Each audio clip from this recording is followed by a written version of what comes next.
What is happening, everybody? Welcome to this mini truck minute. We're going to be talking about a no crank issue that I was just encountering with my 89 hardbody. This has a 95 swap in it, so that is a full wiring harness from a 95, so it should work with yours as well. I noticed that when I would turn my key, I wasn't getting any engagement in the starter, and I checked everything and I wasn't getting any power either.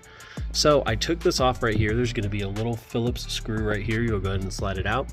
And then I was actually able to rotate this an entire turn, so an entire rotation around. And then I noticed after that I wasn't able to do it again. That leads me to believe that this was out of position. So now with this installed and I bump it, now I have power to my starter. Everything is working like it should. So if you guys are having an issue, I recommend taking a look at this, seeing if you can rotate it completely and seeing if it locks back in place or not. That has been the Mini Truck Minute. Hopefully this helps.